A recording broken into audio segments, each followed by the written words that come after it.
สิ่งดีๆเข้ามาในชีวิตเด้ออันใดที่บ่ดีก็ให้ปาให้ทิ้งไปให้เป็นเสาหลักของลูกอะไร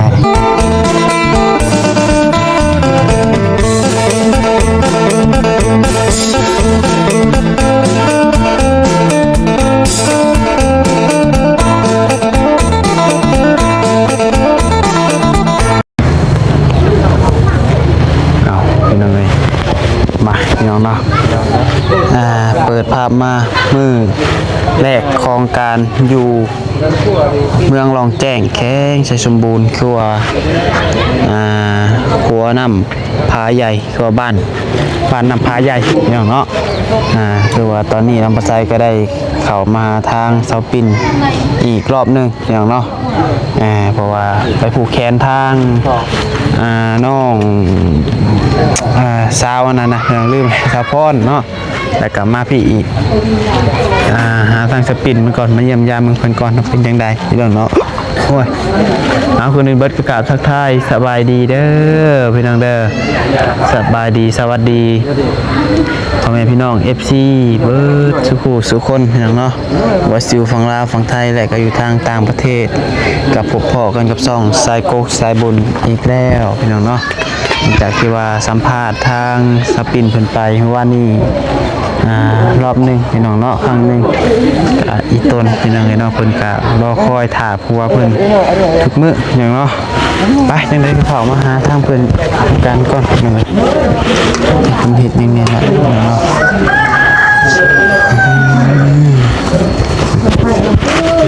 คือไทยสบายดีเด้อเด้อข้าวหรอบ่กินข้าวแล้วเนาะเสียงมันจะค่อยๆอันนี้แม่นั่นนี่ยันเพิ่นบ่ได้ยินเด้อคนเสียงคอยเนาะสาวอันลงพบางเคยรับบ่แม่เลยไปอ่ะตั้งแต่เช้าเห็นมาทั้งที่อากาศเย็นกับห้อนคือกันเนาะรับดุบ่ทางนี้รับดุอยู่บ่เขาได้มาตัวอะไรเป็นป่าแม่มาซื้อของสิน้องนอน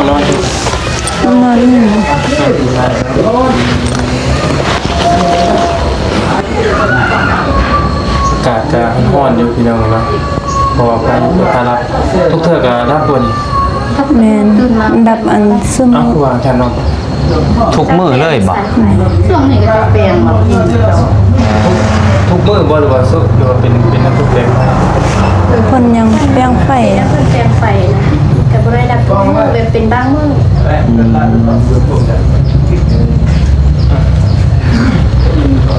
แล้วสองเพลงนี่เนาะช่วงนี้เป็นช่วงสายฟืนสายไฟตกหลายคนยามฝนเนาะ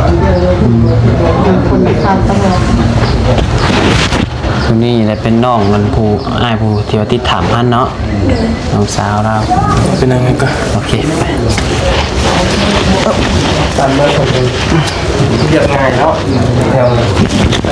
บ่ได้แบบว่าบึ้นเนาะเรียบง่ายบ่วุ่นวายมาคอยบุญบายเป็นไงคือแถวในเมืองได้เนาะแถวในเมืองเฮานี่ก็ไม่เว้าไปตลาดก็มันต้องข่าวคุณเนาะไปลองแจงเรากำลังท้องเราใส่เข็มขัดไม่ได้ไปผูกแขนน้ำพอดอยู่นี่ก็ปลูกคือกันเจ้าก็ผูกคือกันมันแม่อ๋อเลี้ยวนะโบแล้วผูกมือเดียวกันเลยแม่ผูกเดินมายาวป่ะหรือเอินคอนป่ะเอินควันยันคอนถ้ามันสิแตกต่างกันแน่เลยอันนี้บ่ฮู้เลยเฮาเพราะเฮาศาสนาพุทธนะมันแตกต่างกันเลยว่าถ้าเฮาอันนี้แม่นอันมักแขนเอิ้นขวัญนะแล้วอันมันสิแม่นแบบยาวทรงเครื่องหรือว่าจะมีหมอ โดนแม่ อ๋อย าวทรงเครื่องให้ผู้จากไปนะ อืม คันบ่เฮ็ดแล้วนะเพิ่นสิบ่ฮอดบ่ว่าเขาเจ้าบ่ได้กินนะแบบศาสนาพีเขาถือแล้วนั่น คือคำว่าเยาว์นี่เหมือนมัน เจ้าส่งแบบเจ้าได้กินข้าวกินน้ำนะคันเฮ็ดแล้วนั่นเราบ่ได้กินแบบว่า ให้มันฮอดให้มันถึงบ่ คล้ายๆว่าทางครอบครัวนี่ยอมรับแล้วว่าจังไดก็บ่รอดแล้วสิบ่ถึงเอามาเยาว์แบบตัวนี้บ่ตัวนี้นะ อยากบ่อยากก็บ่ได้นะลูก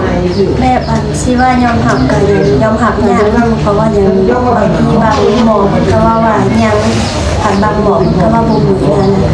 เฮาก็เห็นแบบวิธีทางที่เพิ่นเอามานะอะไรที่ว่าเพิ่นเอามาเฮาก็เห็นนะ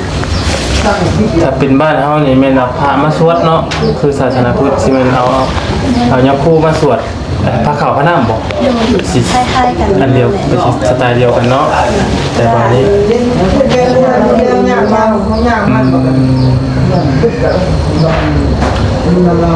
ก็เห็นแต่คล้ายๆกันเนาะอันทางเขตเซโปนเป็นสัญชีคล้ายๆกันอยู่ที่เนาะภาษาเพื่อนภาษาลาวเทิงนี่คล้ายๆกันบ่อันเกี่ยวกับผีนี่เพิ่งเฮ็ดคล้ายๆกันเนาะบ่สมณะเทิง คือกันคือกัน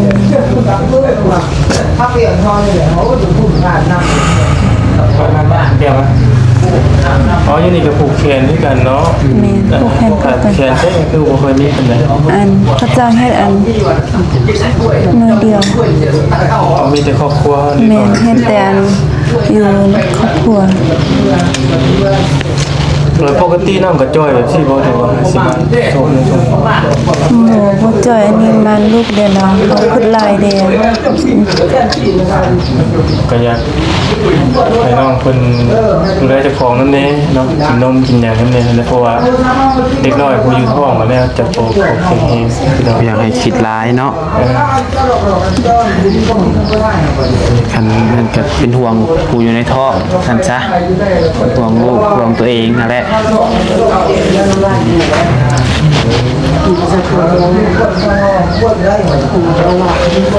ล้วน้องคิดว่าน้องสิเมื่อมื้อใด แล้วเวียกแล้วงานมื้อนี้แหละถึงสิมา คิดว่าสิแล้วมื้อใดเอ้ย ประมาณอีก4-5มื้อนี่แหละ อีสิหามื้อน้องเมื่อมัน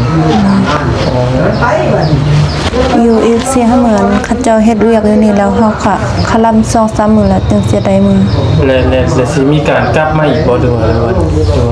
จะมา ถ้าลูกใหญ่แล้วคันก็สิพาลูกเมืองยามอีกอีเติ้นพ่อกับแม่เด้ คือน้องเพิ่นแบบมีลูกอยู่พุ่นอีกเนาะคุณงานถ้าลูกเต้าใหญ่เพิ่นได้จังสิมาพามาเยี่ยมยาม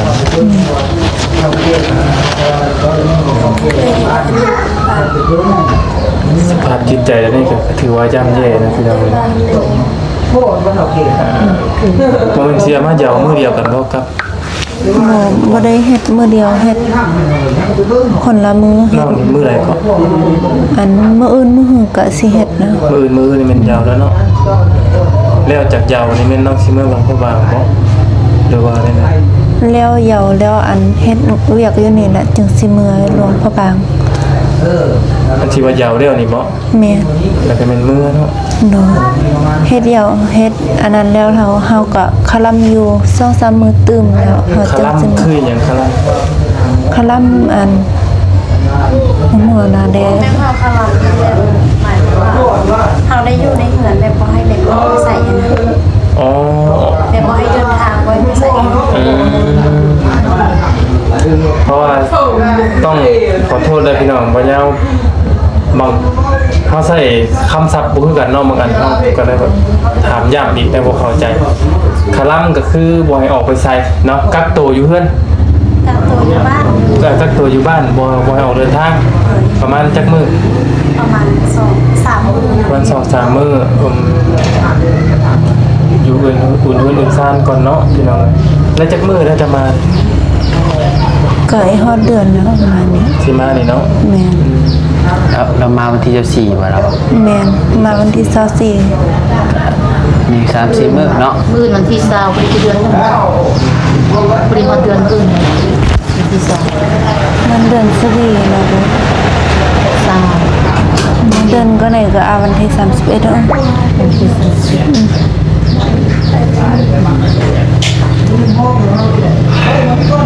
พี่น้องก็คือหลังจากที่น้องคนแล้วเรียกเรื่องอย่างแล้วเป็นเมื่อเนาะเมื่อบ้านเกิดเมืองนอนน้องเป็นคนเลยกันมีแต่ว่าอันนี้พ่อแม่พี่น้องอยากส่งค่ารถน้องเพิ่นเมื่อเนาะก็ยินดีได้พี่น้องเลยเนาะก็ติดต่อสอบถามได้เนาะคือเห็นน้องโพสต์ลงไปมันกับมีข่าวปลอมอีกเนาะ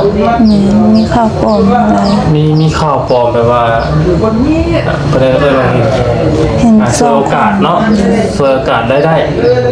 แบบว่ามีแบบว่ามีคนแบบว่าโพสต์อะไรโพสต์ลงไปแบบว่า2คนผู้ที่ทำเนี่ยแบบว่าเสียชีวิตแล้วก็ใครจะกินทานก็ส่งมาคิวอานี่มา โอ้ยง่ายก็มิจฉาชีพ มิจฉาชีพ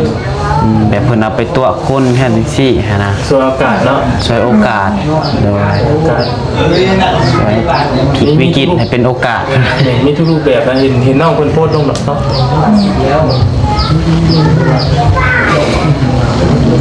ว่าแหละมันออนไลน์เนาะมันเห็นได้เบิดทุกอย่างทุกมื้อ เท่าไรค่ารถเนาะ ก็บอกคือกันนี่ตอนมาเนี่ยเอารถจักรมา ฮะ ตอนมาเนี่ยเอารถจักรมาไอมานำ เอารถจักรมาแบบแรกนะน้องขี่รถจักรมาเอง บ่มีไอมานำแล้วตอนนี้อันไอมาไอลงพระบางแล้ว ป้ากับอ้ายบอก แม่ ขี่รถจักรมาแต่โรงพยาบาลพวก โดย ไอ้เราซ่อนเรามาเลย อ๋อ บัดเมื่อเราเมื่อปะเราขี่รถเมล์เมื่อบัด อ่า บัดเรากลับ เรามีเวียกเราค่าเวียกไร ขี่รถจักรมาแต่โรงพยาบาลพวก แม่ ขี่ทางเลยทางที่ไม่มานี่บอก ไปอันทางห้วยหมอ เขาอันทางบางเวียงบอก แม่ มันบริไก่พวกน้องด้วย ก็ไกลคือกัน ประมาณจักรลักจักมาตะพิวตะพิว ก็ ประมาณเท่าไหร่มันก็ไก่ตื่น มื้อหนึงนี่ฮอดบ่สมมุติว่าเจ้า มาจากมุก อ่า จากมือ ถ้าลูกอันอยู่บ้านน้องอยู่บ้านพักเตียงหันตอน3 โมงกลางคืนฮอดอยู่พี่ ประมาณ4 โมง ประมาณ4 โมงนึง 4 โมงกว่า เจ้าออกมาแต่บ้านจากมือก็ 3 โมงกลางคืน 3 โมงตอนเช้า แม่ เลยมาว่าพี่ มาฮอดพี่4 โมง 4 โมงตอนแรกเลยตอน ตอนแรง ประมาณ4 โมงกว่าเลยส่ง เกือบโอ้12ชั่วโมงบ่3 4 ทางอ้วยเด้เฮาค่อยไปค่อยมา ก็คือน้องคนขี่รถจักรมาน้องเดี๋ยวว่านั่งรถจักรมาเนาะรถจักรเบบบอก รถจักรค่อยไปประมาณ ก็เลยบอกว่าค่ารถค่าล่างนี่เท่าไหรเนาะมาตะดงพบางพวกพี่น้องเราอยู่ในตัวเมืองนี่บ่เดี๋ยวเขาจะนอกเมือง บ่ได้อยู่ตู้เมืองก็อยู่บ้านน้องนี่อายุหลวงพระบางแล้วเราขึ้นมาหาน้องอยู่บ้านหันเราพาน้องมาอย่างนี้ พี่น้องมาส่งว่าไงเนาะแล้วเมื่อก่อนพี่น้องขี่รถมาเองเนาะมีแต่นั้นแหละพี่น้องทางมายาเองก็คนละทางว่ากันเนาะขารถคาล่างน้องคนทางว่ากันเมื่อไรสิเมื่อก็ช่างบอกขึ้นมาเนี่ยเด้อเพราะว่าขึ้นมาก็อาจจะได้อยู่อาจจะอยู่หลายมื้ออยู่เนาะ เหนื่อยสิครับเนาะแล้วก็ ไปซอยขนมขนมไปซื้ออยู่ซื้อกินเดินทางอะไร ก็บ่รวมบ่หลายดอกก็สำกำลังเฮา บางเทื่อ FC เพิ่นเห็นบางเทื่อเพิ่นอยากซอยก็มี นี่ผู้ใหญ่เป็นซอยรถกำลังแบบนี้เนาะ เพราะว่าเพิ่น กับว่ายากหรอกเพราะว่าเฟซบุ๊กน้องคนมาย่อกับมีเนาะทำมาน้องคนเดินผู้เดียวโทรก็ได้ โอนให้เนาะ เป็นโทรที่ติดโอข้อเลยโอนเอาตั้มมาก็ได้เนาะทำมีผู้ใหญ่เป็นเด็กซอยจะมาบทวงบทันนะกับว่ายากเนาะพอสมัยนี้ก็ถือว่าสะดวกสบายอยู่แล้วที่เรา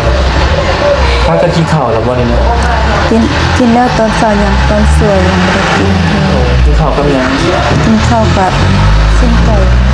ทำเป็นสิ่งใกล้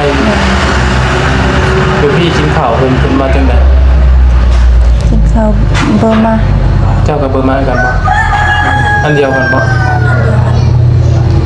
อยู่ว่าไงอยู่บ้านนี้เป็นชนเผ่าของอ้วนบ่ แม่น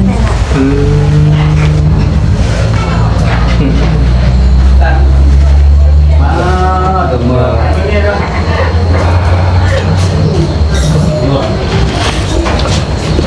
มีทั้งฝุ่นกับลูกถ่ายด้วยเนาะ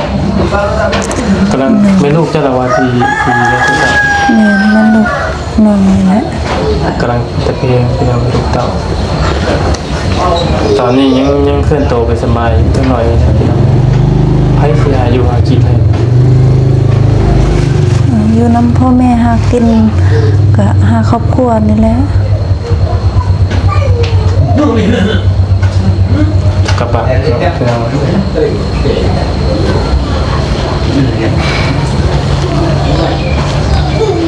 เรียกว่าเพิ่งไปต้องกันเนาะที่7 คนนะครับแล้วก็ไปมันทุกเจ้าหู้อยู่ว่าเพิ่นไปมันตอนที่เดินทอดก็คิดว่าสิพ่อของกันมาทุกคนนั่นแหละเจ้าเนาะ ก็คิดว่าแบบนั้นว่าเขาที่อยู่นํกันนั่นแหละแต่บ่ฮู้ว่าเขาอีแยกกัน ด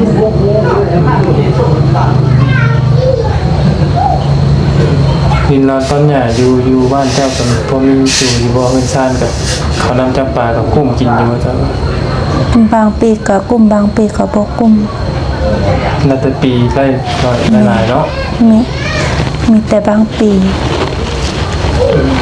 บางปีเขาก็งามบางปีเขาก็บ่งาม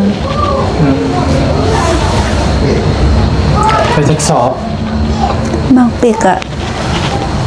30ปลาย40 20ปลาย10ปลายนี่ เขาให้เนี่ยเนาะ แม่นเขาให้ เอียงเอากระตาใส่บาแล้วก็ขึ้นไปหูดตอนว่าแม่นบ่ บ่ ตัวแม่นบ่ บ่แม่น แสดงว่าให้ธรรมดาเนาะ แม่น ยันว่าคือ อันแม่นให้ขึ้นภูขึ้นหอยแม่ลงหอยขึ้นภูนี่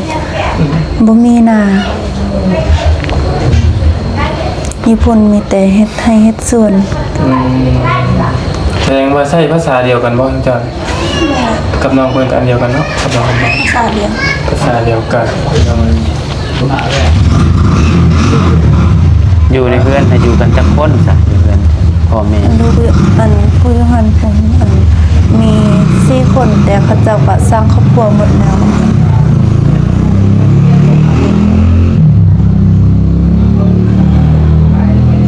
อันอภัยว่าไอ้สิผูกแขนให้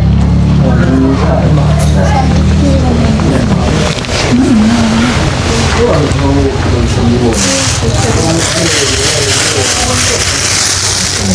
ิ่นจะผูกแขนด้วยกันคือว่านะเพิ่นก็เฮ็ดด้วยกันแต่ว่าเฮ็ดแบบครอบครัวที่เรียบง่ายคนกับเมื่อเบิ้ลสะโบด้วยวันที่ไหน เพราะว่าอยู่บ้านมันมีแค่ขวัญเพราะว่าอยู่นี่มันมีแค่ขวัญอยู่อันเดียวแต่ก็ได้อีกชื่อขวัญ มี3 งานหัวอยู่วันตอนนี้ อันนี้เป็นงานอัน2 คนท่านใดท่านก็จะเอ็นนักเขียนหลานเขา โอ้ผูกแขนแต่งงานบ่ บ่ผู้เขียนแบบหลานอัน คนน้อยออกมาสิบ่ก็ได้คนก็ได้ลำแหลมแน่เนาะงาน3 งานเพื่อได้สิจุบันมื้อนี้เนาะ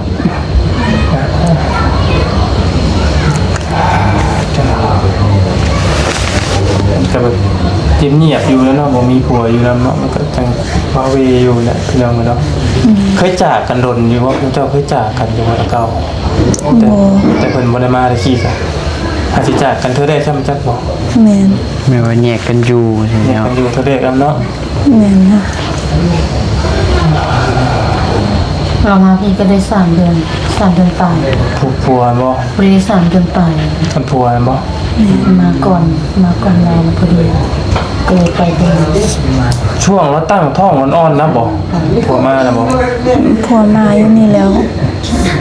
ตอนผัวมาอยู่นี่อันน้องท้องได้ประมาณ 1 เดือน2 เดือน ตอนนี้จะ3 เดือนประมาณ โอ้ยน้ำทิศหนึ่งไปชักเนาะน้ำทิศดำใดหนึ่งไป ยัง ชัก พอเดือนตอนนั้นจะเป็นประมาณใกล้สิพอเดือนอะไร 2-3 ทิศประมาณนั้นเนาะ พอเราเฮ็ดเวียก3 เดือน ตะกี้เนี่ยเรามาเฮ็ดเวียกหยังก่อนบ่ได้ไปหอนคำ ไปเฮ็ดเวียกจีนบ้านเถิงเนี่ยของเขาเฮ็ดเวียกกรรมกรอยู่แหละ แต่เรายังเฮ็ดอยู่ว่าตอนนั้นนะ ช่วงนี้ฝนตกมาตกเฮ็ดก็ทำเขาเลย ใช่ไปหาได้เสริมนะเนาะโตร้อนทองนี่เนาะคืองานลากเรานี่มันเป็นเตี้ยน้ำจีนบ่ช่วงจีนเพิ่นพักเพิ่นยังก็เลยเข้าไปทายอันได้ทำเนาะ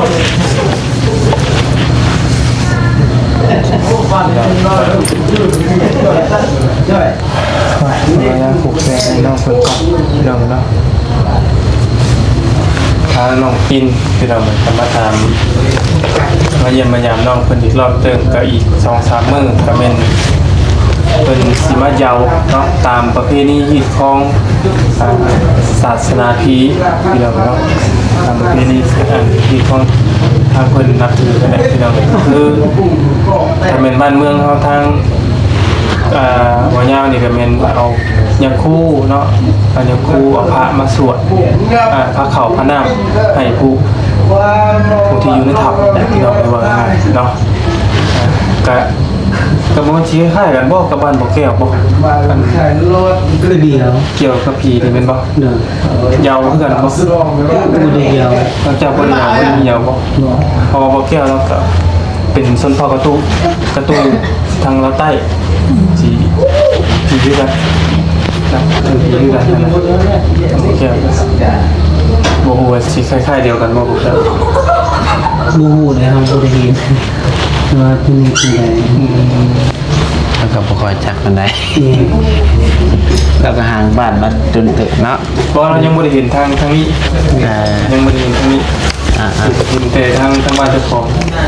แต่ว่าก็บูซูเห็นว่าฮีททางนั้นเขาเห็นแบบใดเพราะว่าค่อยออกบูซูยูไปแต่น้อย แต่ค่อยเห็นนั้นว่าทางเราเทิงเห็ดแต่แค่เดียวกันนะแค่เดียวกันอยู่ตอนเราเทิง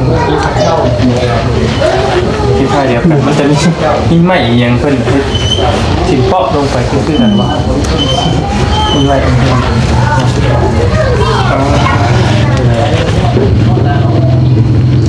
ขับรถมาแต่หลวงพระบางผู้ใดบ่เด้อ ขี่นั่งรถจักร จากมามีคนมาส่งพี่น้อง โอ้ มา คั ส่ น ง ว่า10 ปลายชั่วโมงมันก็ห่วย 2-300 ลักผู้จ้ะ ต่อรถจักรเลย กันนั่นแหละบ่ต่ำไป2เฮาก็ มันได้สิคือมันไวกว่าบ่หรือว่าน้องเลือกขี่รถจักรมาหรือว่าอะไร มันไว้กว่าอันนี้นั่งรถโดยสาร ไวกว่าอีกบ่ แม่ คือค่ายว่าเจ้าเอาไว้บ่ได้จอดด้วยเนาะ มีแต่อันพักกินข้าวอันนั้น ในนอนบ่มาแล้วพักกันนอนพักกันยัง บ่ ยิงยาวเลย แม่นอะมีแต่อันเมื่อยแล้วก็พักกินข้าวอันนั้นแล้วก็ขี่ไปเรื่อยๆจนอีฮอดท่าเหือแล้วจึงพักอยู่หันฮอดท่าเหือ12 โมงฮอดอันทางนี้แล้วมันซาเดียทางอวยอ้ายก็บ่เคยไปจักเทื่อแล้วหากก็มาคำทำอิฐนี่แหละเราก็บ่ไหวค่อยไป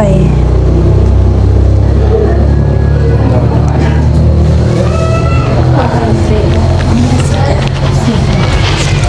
แล้วก็ว่าอะไรจะทำ มาทำไงพี่น้อง แล้วก็ต้อง เต็มที่เลยเนาะเอากะที่ช่วงเขายังติ๊กเลยพี่น้องมีแต่เป็นกำลังใจให้น้องคนผมมีแบบว่าประสบการณ์ในการมุดถ้ำอย่างนี้ทำไมทำเองแบบจะเป็นยังไงเนาะหน้ามันเต็มขนาดคือช่วงเร่งกับมีตลอดป่ะในน้ำในถ้ำ เขาว่าแบบนี้ มีน้ำ ช่วงนั้นจะเริ่มเข้ามันเป็นเดือน4เดือน5เนาะมันโบมีน้ำเขาเจ้ายังได้เอากระตุกนะ ไปฮอนเอาอยู่ใน แม่เข้าไปฮอดใบมันเป็นผูก็จะเอากระตุกมันไปตั้งน้ำแบบยิงใส่บนมันเป็นผูลูกนะคือแบบผูยิงใส่นั่นแล้วก็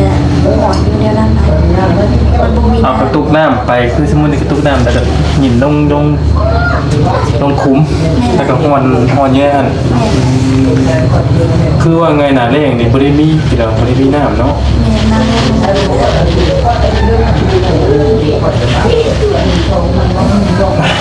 ผู้เขียนให้ก่อนเนาะแต่เขียนเอื้อนขอนน้องเพิ่นก่อนพี่น้องเนาะดูว่าทางเพิ่นใช้เงินด้วยกันได้บ่ได้อยู่บ่ ใส่กระเป๋า ก็ใส่ บอยต้องห้องอยู่ที่โผนเพิ่นมอยใช้เงินจ้าเนาะได้ให้กดนี้ดีกว่าข่าวเด้อน้องเนาะขอนเจ้ามาอยู่เพิ่นอยู่ซ่านโดนลูกน้ำเต้านะเนาะบ่ให้ไปอยู่ในถ้ำนี่มันในผัวนะเนาะมาอยู่เพิ่นอยู่ซ่านก่อนที่มันไปก็ขอให้กลับมาเด้อน้องเด้อเนาะให้เข้มแข็งให้เป็นเสาหลักของลูกของเต้าได้บัดนี้เด้ออยู่ดีมีแรงปกป้องของเจ้านั่นแหละผู้ที่เพิ่นไป ขอ ก็ บใจ ผู้ที่เพิ่นไปก็ขอให้เพิ่นกลับมาแหละพี่น้องเนาะจะคิดว่าจังได๋เรื่องเราบ่ได้ความหวังของน้องเพิ่นนี่ตอนนี้น้องเพิ่นแทบจะบ่มีเฮาบ่ได้ค้นหาเลยเนาะเฮาบ่ได้ค้นหาคือตะกี้แต่ความหวังมันบ่มีนะพี่น้องพวกเป็นไม้ถุงมือที่ในกู้ภัยเพิ่นเฮ็ดอยู่ในบ่คืออยู่นอกอยู่ในเด้อเนาะ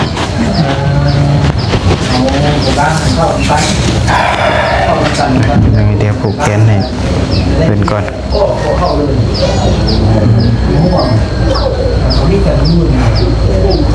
เหนื่อยแล้วเราคือว่ามันมีพยานให้มันเกิดแล้วมันเกิดขึ้นแล้วพอใจอยู่พี่น้องนะเพราะว่าตามที่ทางพ่อน้องพ่อเราก็บ้านเมืองก็สามัคคีกันดีเนาะสามัคคีกันดีซอยกันดีว่าซะตอนนี้ในถ้ำที่ปากคำกับเพิ่นมวยขึ้นไปแล้วเนาะก็คงความปลอดภัยแหละพี่น้องเนาะ มาให้คนนี้ดีกดข่าวเด้อทีนี้ต่อไปก็ขอให้เจ้าอยู่ดีมีเฮงเจอแต่สิ่งดีๆเข้ามาในชีวิตเด้ออันใดที่บ่ดีก็ให้ป้าให้ทิ้งไปให้เป็นเสาหลักของลูกอะไรดีมีเฮง ประมาณอีก2-3 มื้อน้องเพิ่นจะมีวิธีตามประเพณีฮีดคองเพิ่นอีกแบบ ทางบ้านเมืองเนาะ ตามที่ตามคองประเพณีเดี๋ยวฮีดคองเพิ่นนับถือมาแล้วเปียกน้องก็เป็นมื้อพี่น้องเนาะก็มีแต่ว่าอย่างสิเว้าซำนี้แหละพี่น้องประมาณนี้แหละถ้ามีพอกันตรงๆนี่แหละถ้ามีพ่อแม่พี่น้องอยากFC น้องจากเสร็จจากซอยน้องค่ารถค่าล่างเมื่อหรือว่าเงินคำเท่าใดเมื่อ เลี้ยงลูกเลี้ยงเต้า เลี้ยงเต้าอยู่บ้านอยู่เมืองยินดีพี่น้อง คือเพิ่นว่าเมื่อคืนน้องเพิ่นใส่ถามเพิ่นว่าอยากได้อุปกรณ์แบบว่าเครื่องขนาดอย่างเราไว้เมื่อคลอดลูกว่าซั่นจ้ะสิ่งที่เพิ่นอยากได้เนาะบัดเกิดลูกเกิดหยังขนาดเป็นยังไงเพิ่นอยากถ้าว่ามีเงินเพิ่นสิเก็บไว้ซื้อตัวนั้นเนาะคือว่าถ้าหากว่ามีแบบนั่นก็เอามามอบให้ก็ดีเนาะเป็นผ้าอ้อมเป็นยังไงก็เกิดลูกว่าซั่นซะเพราะว่ามัน3 เดือน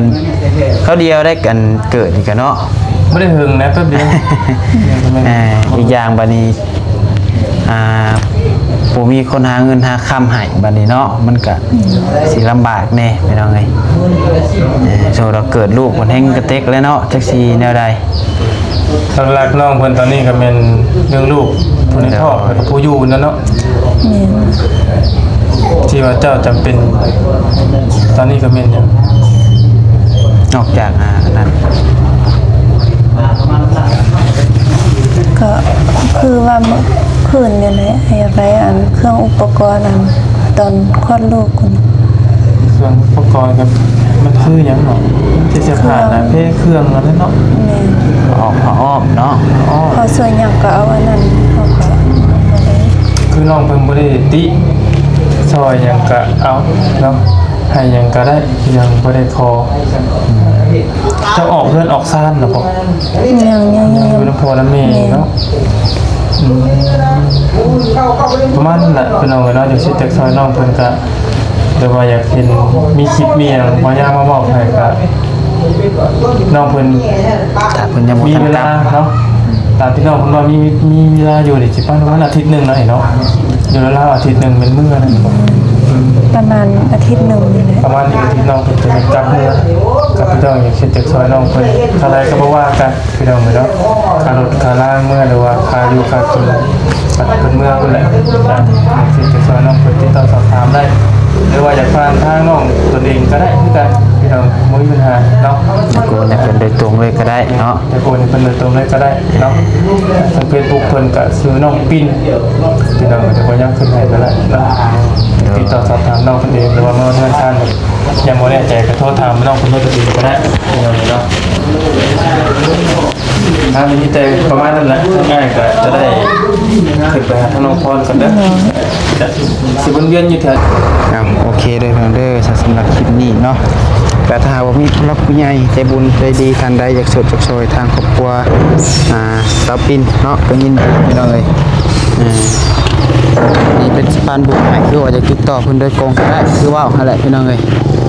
คือว่าอยากให้ทางน้องเพิ่นใช้เป็นสะพานบุญให้ก็ยินดีพี่น้องเอ้ยไปอยู่ดีมีแฮงบ่สุขสุขคนพี่น้องสำหรับคลิปนี้พลาดประการใดก็ขอโทษขออภัยนำด้วยพี่น้องเด้อขอบคุณกับคุณลาที่กำลังชมแบบเป็นกำลังใจโดยตลอดมาไปพี่น้องเอ้ยสบายดี